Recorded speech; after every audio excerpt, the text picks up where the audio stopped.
Bienvenidos a nuestra inversión profunda. Hoy nos adentramos en el mundo de Voltaire. Listos para un viaje fascinante. Por supuesto. Voltaire, un personaje complejo, ingenioso y cuyas ideas retumban hasta hoy. Para entenderlo, hay que situarnos en su época. Europa del siglo XVIII. Guerras religiosas, intolerancia. Un hervidero de ideas y tensiones. Y Voltaire en el centro, planteando una pregunta crucial. Dios y la humanidad, ¿cómo se relaciona? Una pregunta que parece sencilla. Pero que desató una revolución en el pensamiento.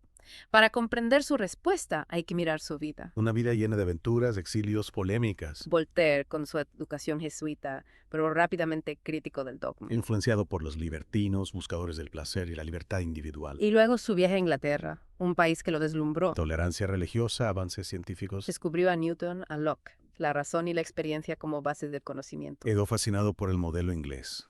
Libertad de pensamiento, florecimiento de las artes y las ciencias. Un contraste enorme con la rigidez de Francia. Un punto de inflexión. Voltaire se convierte en un defensor de la razón, un crítico del fanatismo, Sus cartas filosóficas. Imagínate el revuelo que causaron en Francia. comparando la libertad inglesa con la rigidez del sistema francés. Un desafío directo. Un escándalo para la élite francesa, acostumbrada a la censura y al control de la iglesia. Pero a pesar de la persecución, Voltaire no se rindió. Encontró refugio en Cirey. Junto a la marquesa Émilie du Châtelet, una mente brillante que compartía su pasión. Cirey, un hervidero intelectual donde Voltaire escribe algunas de sus obras más importantes, Allí desarrolla su visión de Dios, un relojero que crea el universo. pero que no interviene en los asuntos humanos. Exacto, Dios no castiga ni premia nuestras acciones. Somos responsables de nuestro destino, libres para usar la razón, buscar la felicidad en esta tierra. Sin esperar recompensas o castigos divinos. Libertad individual, razón y búsqueda de la felicidad terrenal. Claves para entender a Voltaire y su impacto. Sin duda. Para él, la felicidad no está en un cielo lejano. Está aquí, en el cultivo de la razón, la ciencia, las artes, en la justicia social. Y esa búsqueda de la felicidad, ¿cómo se conecta con su visión de la historia? En esa época, se pensaba que Dios orquestaba todo. Ajá, como un gran plan divino. Cada acontecimiento con un propósito, incluso las tragedias. Voltaire rompe con eso. La historia no es intervención divina, sino crónica de acciones humanas, con sus aciertos y errores. Como si dijera, dejemos de mirar al cielo, observemos la historia con lupa. Ver cómo los humanos, con sus pasiones y contradicciones, construyen su destino. Exacto. Y para analizarlas se inspira en Newton, en el método científico. Observación, comparación, búsqueda de patrones. Su ensayo sobre las costumbres, un ejemplo de esa visión. Examina civilizaciones, de China a Europa, buscando las fuerzas del progreso humano. Y ahí el arte, fundamental para Voltaire. No solo belleza estética, sino un arma contra la ignorancia y el fanatismo. El arte no debe imitar la realidad, sino ser herramienta para la crítica social, la reflexión moral, la tolerancia. Sus obras de teatro, poemas, cuentos, impregnados de ese espíritu crítico. Como Mahoma o el fanatismo. Utiliza al profeta para criticar el fanatismo en general. Mostrar cómo el poder, la manipulación, distorsionan la fe y llevan a la violencia. Claro, no critica la religión en abstracto, sino los peligros de fanatismo, el abuso de poder. El arte con función social, no solo entretener, sino educar, despertar conciencias, promover el cambio. Totalmente. Y esto se conecta con su postura en la querella de los antiguos y los modernos. ¿De qué lado estaba Voltaire? Tenía una visión punto matizada. Reconocía la grandeza de los clásicos, pero también defendía la innovación, nuevas formas de expresión. El arte no puede estancarse, debe evolucionar, adaptarse, ser motor del progreso. Exacto. Y esa idea del progreso se pone a prueba con la tragedia del terremoto de Lisboa en 1755. Imagina, un día soleado, Lisboa vibrante y de pronto, un terremoto devastador, miles de muertos, caos. Un golpe terrible para la idea de un Dios bondadoso. ¿Cómo permitir semejante tragedia si Dios es bueno y todopoderoso? Esta pregunta atormenta a Voltaire. Lo lleva a escribir el poema sobre el desastre de Lisboa. Un cuestionamiento al optimismo de la época, un enfrentamiento al problema del mal. Voltaire, desilusionado por la guerra, por tragedias personales, ve en el terremoto una confirmación del sufrimiento, de la injusticia. Y en ese contexto escribe Cándido, una de sus obras más famosas. Claro, una sátira brillante ridiculizando el optimismo ingenuo.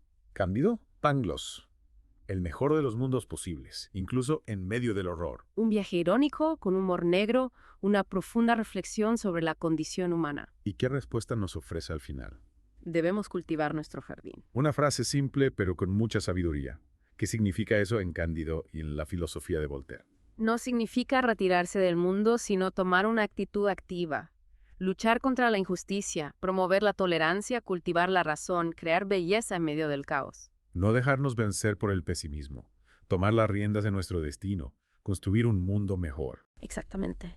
Y esa actitud activa, combativa, la veremos en los últimos años de Voltaire, convertido en defensor de la justicia. Voltaire, el defensor de la justicia, regresa a París tras años de exilio. ¿Cómo lo recibió la ciudad? Una escena épica. Imagínate, a sus 83 años, París lo recibe con los brazos abiertos. Increíble. De rebelde perseguido a ícono admirado. La gente lo vitoreaba en las calles, el Salvador de Calas, el paladín de la justicia. Los teatros se peleaban por estrenar sus obras. Un cambio radical. Es que su impacto en la sociedad francesa era innegable. Voltaire ya no era solo un escritor, era una figura pública, una voz de la conciencia. Pero a pesar de la fama, Voltaire no se detiene.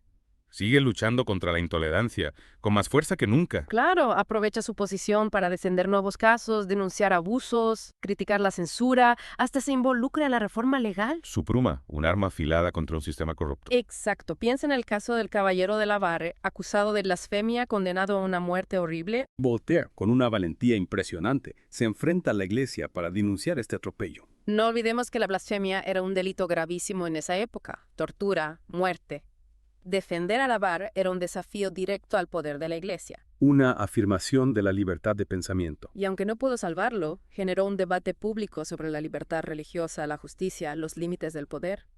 Una batalla que, aunque pareciera perdida, sembró semillas para un cambio profundo. Voltaire no solo criticaba, actuaba, movilizaba a la opinión pública, presionaba a las autoridades.